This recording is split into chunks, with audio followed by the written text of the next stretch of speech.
La caméra, je l'ai découvert comme un moyen de cacher ma timidité au départ. Parce que j'aimais parler avec les gens, je le mets à l'imparfait mais je le laisse au présent aussi. J'aimais converser avec les gens, mais ma timidité bien souvent m'arrêtait.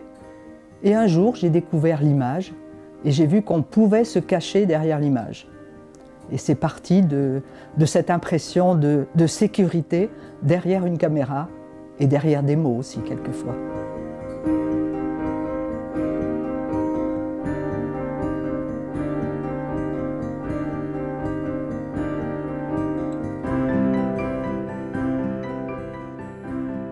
Pendant mon enfance, je n'avais jamais entendu parler de caméra et même dans ma prime jeunesse, je ne connaissais même pas la télévision. Pour tout vous dire, avant la caméra, j'ai commencé avec le son. J'aimais enregistrer les bruits de la nature, j'aimais enregistrer des gens qui bavardaient entre eux. Donc vous voyez, les premiers pas, il y avait le son mais pas l'image. Après, du magnétophone, petit à petit, je me suis dit quand même, c'est un peu triste parce qu'on entend les gens, mais on les verrait, ce serait quand même mieux. Et c'est là que j'ai découvert ma caméra Super 8. Et les premiers pas ont été difficiles, mais j'avais un enthousiasme fou et ça m'a beaucoup aidé à débuter. C'est mon enthousiasme qui m'a aidé. Je rêvais d'être archéologue ou journaliste. Vous voyez un peu. J'ai passé toute ma vie dans une quincaillerie. Mon métier, je l'ai commencé très jeune, comme secrétaire comptable, et après j'avais un contact permanent avec les clients qui a été des sujets pour ma caméra, car dans une quincaillerie, on rencontre des artisans, et ces artisans, des sabotiers, des charrons, m'ont permis d'aller les voir et justement de filmer ce qu'ils faisaient encore dans les années 70. Ce qui est important de filmer, ce qui était et qui est encore aujourd'hui, je pense que c'est souvent le geste créatif. Parce qu'on a l'impression que, quand on parle du mot de celui qui crée, bon, on le place tout de suite sur un piédestal, alors qu'au quotidien, chaque personne crée. Et justement, ces gestes d'hier, c'était les gestes du laboureur, du semeur, ces gens à la veillée qui faisaient mille et une choses. Tous ces gestes-là étaient au quotidien, même répétés, des gestes créatifs. Et j'aimais faire des gros plans sur ces gestes-là.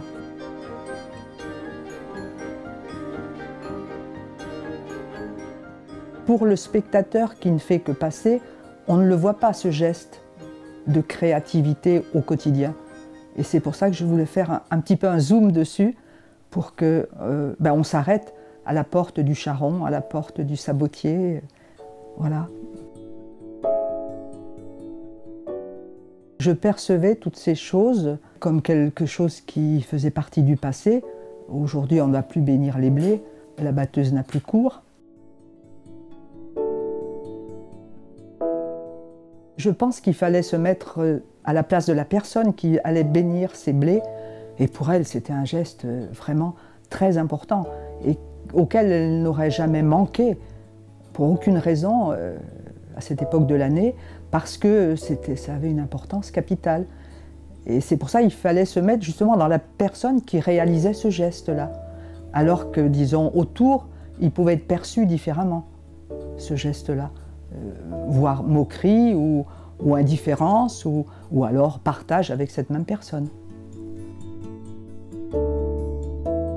J'ai assisté depuis ma tendre jeunesse, à une évolution, le progrès allait très vite et j'en avais conscience.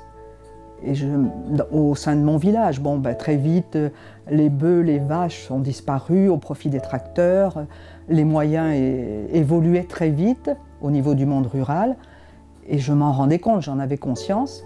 Et c'est pour ça que je me suis dit qu'il fallait très vite le préserver et le prendre parce que ça allait disparaître complètement. Mon but, c'était, oui, de garder une trace pour témoigner. J'avais l'impression que cette vie dans mon village, que j'aimais et que j'adorais, parce qu'il y avait beaucoup de convivialité, qu'elle allait disparaître et qu'on n'en parlerait plus. Il y aurait peut-être un témoignage oral, Mais je me disais, si je peux apporter un témoignage de photos, d'images, de sons, ça serait quand même mieux. J'avais l'impression d'avoir devant moi quelque chose de précieux et qu'il fallait que je fasse quelque chose pour le garder et pour l'archiver. Je trouve que c'est quand même très important de garder des archives, d'un témoignage d'une époque sur laquelle il y a peut-être eu peu de témoignages, d'une époque toute simple, mais d'une époque qui a existé et pour laquelle j'ai été contente de mettre une toute petite graine et j'espère que les archives la feront germer.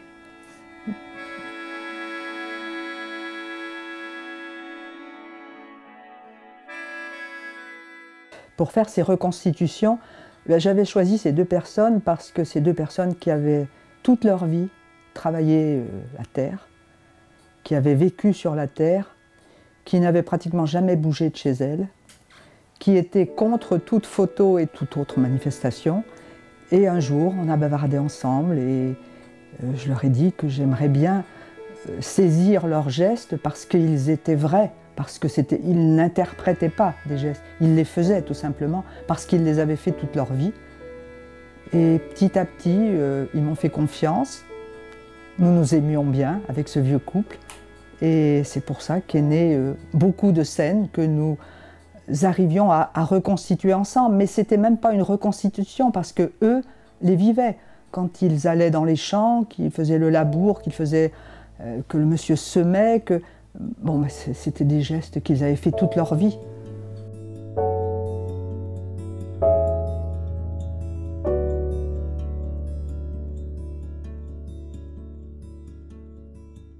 J'ai toujours été, même depuis ma plus tendre enfance, en osmose avec la terre, la nature et ce monde paysan. Parce que le village des années 60-70, c'était presque une vie de famille. C'était un petit peu différent d'aujourd'hui. Donc je ne l'ai pas découvert, j'ai vécu dedans. C'est peut-être pour cela encore plus que je voulais en garder un souvenir pour les autres. Et puis, comment dire, pas pour rendre hommage, mais pour une sorte de respect pour les gestes de ces gens qui faisaient il y a 50 ans, voire plus. Ce que je fais, bon, ça pourrait rentrer entre guillemets un petit peu dans la rubrique documentaire, mais je rêverais de filmer une histoire. Et j'avais fait un petit film, il n'y a pas de plus beau poème que la vie. Alors à travers des enfants, des petits oiseaux, des choses, enfin des tas de choses qui montraient que la vie était quelque chose de très beau et très précieux. Et je rêverais de raconter une histoire, de passer outre le stade du documentaire.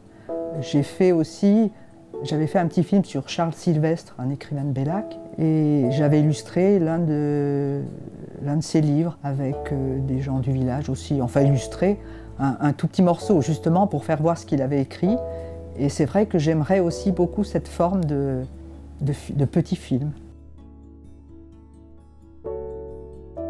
Je conçois que chaque vie est presque un roman. Et l'écoute est très importante et que des gens racontent leur histoire. Je crois que c'est toujours quelque chose qui m'a toujours fascinée et qui me fascine encore, d'écouter les gens et de parler avec eux.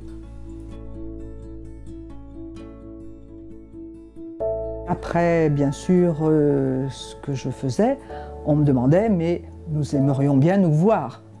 Et j'allais dans les villages faire une soirée avec eux. Et c'était encore un bel échange et un beau dialogue, différent du film, mais tout aussi enrichissant.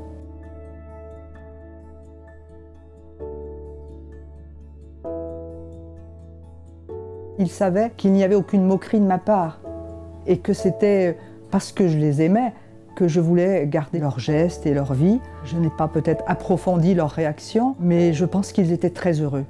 Fiers de se voir, de se dire « mais on a fait ça ». Peut-être prenaient-ils conscience justement qu'ils avaient vécu une vie pas monotone au quotidien, mais qu'ils avaient fait des gestes qui resteraient peut-être dans la mémoire des gens, enfin entre guillemets.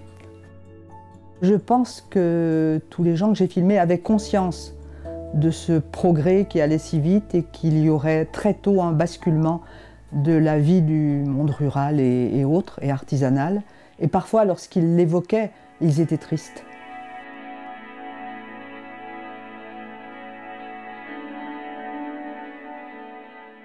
Je filme beaucoup moins aujourd'hui. Je tourne plus vers la photo maintenant. La technique du numérique aurait pu être une fin, mais bon, j'ai essayé de maîtriser à mon petit niveau pour pouvoir poursuivre, parce que je n'aurais pas du tout aimé mettre le mot fin sur ma passion finalement.